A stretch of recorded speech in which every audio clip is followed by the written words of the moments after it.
partir de agora no Jornal da Manhã, as últimas notícias do mundo digital com o professor André Weismann. Conexão Digital. Muito bom dia a você, rádio ouvinte aqui da Jovem Pan. Muito bom dia, Juliano. Muito bom dia, Tiago. O nosso Conexão Digital de hoje, nós vamos falar um pouquinho sobre uma notícia que até certo ponto ela deixa um alerta. Até comentávamos agora um pouco, fazendo uma pequena reflexão filosófica, antropológica e sociológica sobre a questão da inteligência artificial.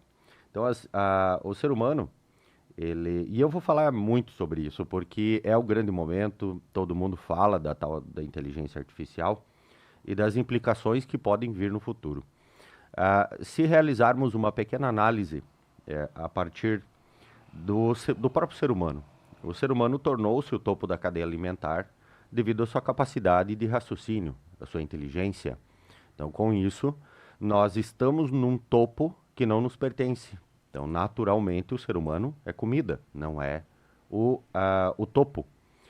Porém, o que está acontecendo? Eu discuto muito isso, inclusive, com meus alunos, converso bastante com eles sobre isso.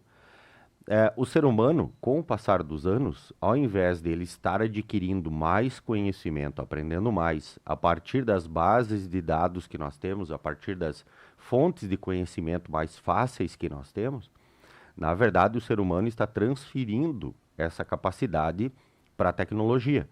Então, hoje, o ser humano já não adquire mais conhecimento, ele simplesmente copia o que está numa determinada base de dados e replica isso.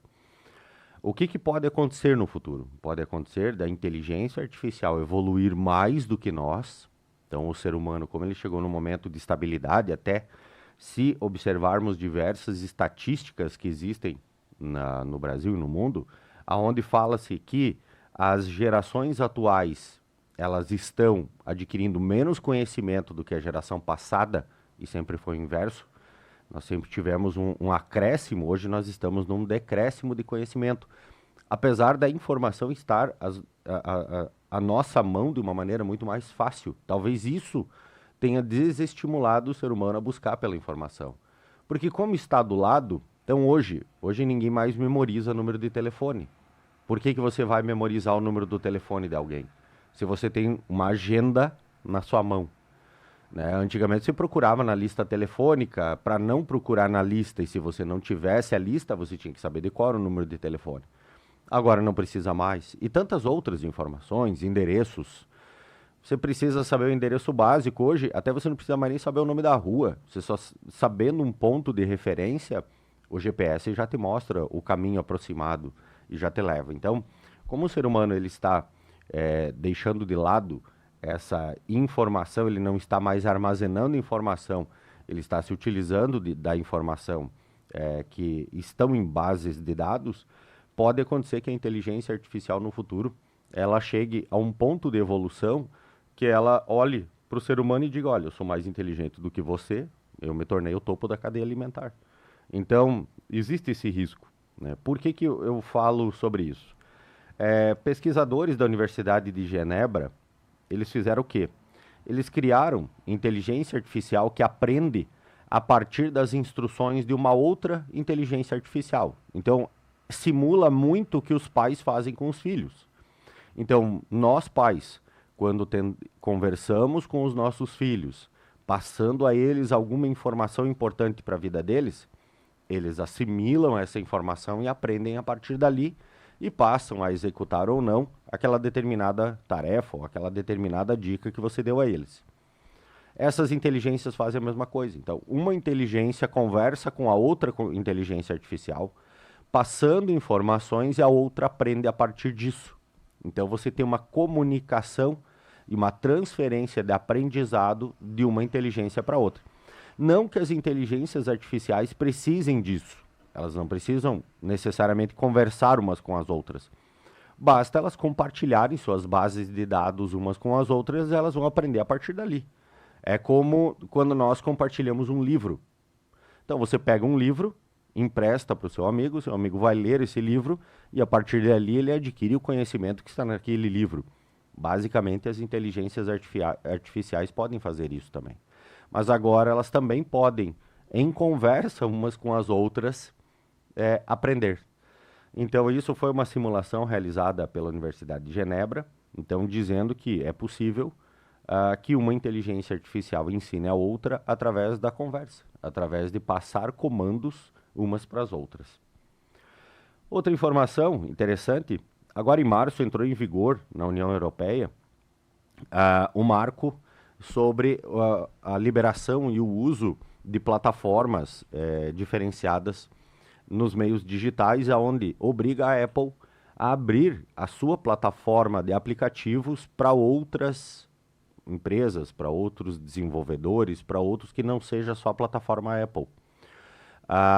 Essa medida, essa lei, ela vai refletir, acredito que ela vai criar um eco também em outros países, então fazendo com que a Apple, essa exclusividade que hoje existe no ambiente Apple para aplicativos, acabe liberando também para que outras empresas e outras plataformas possam trabalhar em cima do sistema operacional iOS da Apple. Outra informação importante, e isso é uma medida que o governo chinês tomou, porque já há algum tempo os Estados Unidos vêm criando algumas restrições a equipamentos chineses, por exemplo, a Huawei, ou Huawei, como alguns falam. Essa empresa ela é uma gigante do ramo de telecomunicações. Os maiores aparelhos, os melhores aparelhos hoje que controlam a estrutura da internet são Huawei. Então, o governo americano proibiu o uso de equipamentos Huawei dentro do mercado americano. Por quê? Porque eles dizem que os chineses podem espionar. Então, agora os chineses estão aos pouquinhos tomando medidas. Conforme eles estão adquirindo autonomia, eles estão começando a proibir que dispositivos produzidos nos Estados Unidos continuem a ser utilizados. Então, por exemplo, eles proibiram o uso de processadores da Intel e da AMD em instituições estatais na China. Então, a partir de agora, Intel e a AMD, que são os principais fabricantes de processadores de computadores no mundo, o governo chinês não usa mais esses componentes. Pra você ter uma ideia, isso impacta em 27% nas vendas da Intel. Isso é um montante monstruoso.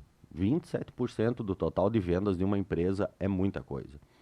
Então, isso absorvido só pelo governo chinês. Então, agora, sem contar que não pode mais usar o Windows da Microsoft, isso vai impactar também muito, processadores AMD e assim por diante. Então, o governo então vai passar a procurar soluções locais. A própria Huawei, hoje, ela é uma fabricante, ela construiu uma linha própria de processadores também, para atender o governo chinês e para atender outras linhas. A Huawei criou toda uma linha de smartphones também, então muito provavelmente, em breve, o governo chinês comece a criar algumas sanções também para dispositivos que tenham alguma afinidade com o governo americano na questão de smartphones, sem contar que existem outras marcas de topo de linha que são vendidos aqui no Brasil, a própria Xiaomi e outras empresas que têm se destacado nesse universo. Então, essas sanções acontecem e são autonomias que todo país tem, mas, na verdade, é uma grande retaliação ao que vem acontecendo ao governo chinês quanto à distribuição de tecnologia chinesa dentro do mercado americano. Então, segundo eles, é para resguardar as informações, e os chineses falam a mesma coisa, que é para resguardar as informações deles. E por último, uma notícia que tem sido comentada bastante é sobre o banimento do TikTok nos Estados Unidos, né? Imagine, essa notícia fez com que a vice-presidente, a Kamala Harris, fosse até as mídias falar que o TikTok não será banido. Me desculpem, eu estou um pouco gripado. Não será banido do mercado americano. Por enquanto, quer dizer, ela não falou por enquanto, mas por enquanto continua. Mas em continuando essa sucessiva Dá para dizer que é uma guerra fria tecnológica, né, onde cada país começa a construir sanções para tecnologias uns dos outros, temendo que estas tecnologias forneçam informações estratégicas de um país para outro. Essa guerra velada nesse universo tecnológico, muito em breve, e com certeza o TikTok vai ser banido, não só dos Estados Unidos, mas vai ser uma sequência de lugares.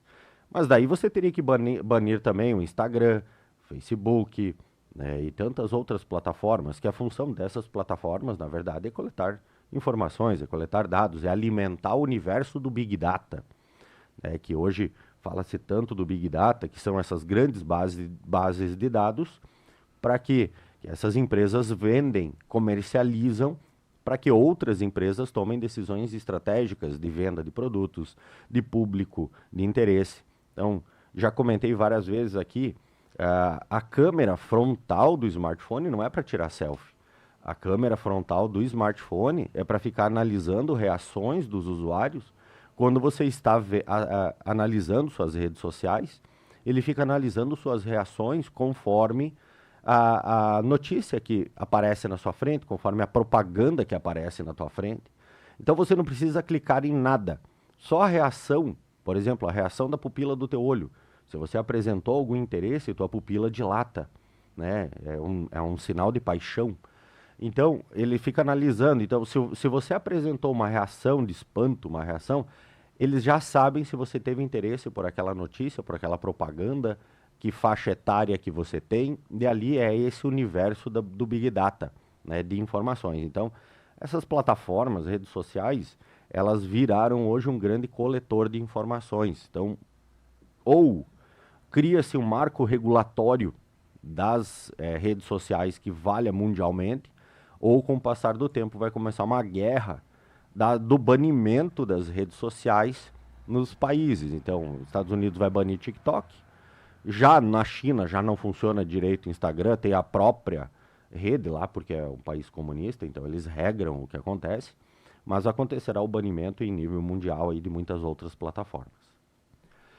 Pessoal, deixo aqui meu bom dia, quero parabenizar amanhã, então nós temos o aniversário de União da Vitória, então parabenizo essa cidade maravilhosa que me acolheu há 20 anos atrás, então esse ano eu completei, eu e minha família, completamos 20 anos de União da Vitória, uma cidade extremamente acolhedora, uma cidade com um povo batalhador, um povo aguerrido, um povo muito forte, uma cidade extremamente de longa data, que tem uma história muito bonita.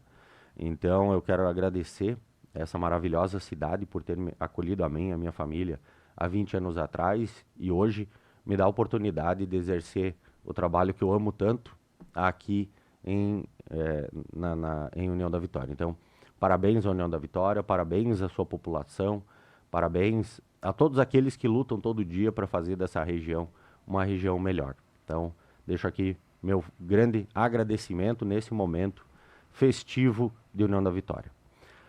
Um grande abraço a todos. Desculpem, uma ótima Páscoa também. Próximo domingo nós temos a celebração da Páscoa.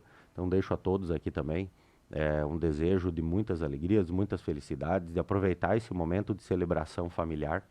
Não importa o que você cultua, mas aproveitem esses momentos para que você reúna-se com sua família, cultuem esses momentos que hoje estão ficando tão raros hoje em dia, devido à correria do dia a dia e tudo mais. Então deixo aqui minhas feliz Páscoa a todos e uma ótima semana, e até a próxima terça-feira com mais um Conexão Digital aqui na Jovem Pan e na Rádio Neuza do MIT, a Rádio Ativa. Você ouviu Conexão Digital com o professor André Weismann. Conexão Digital.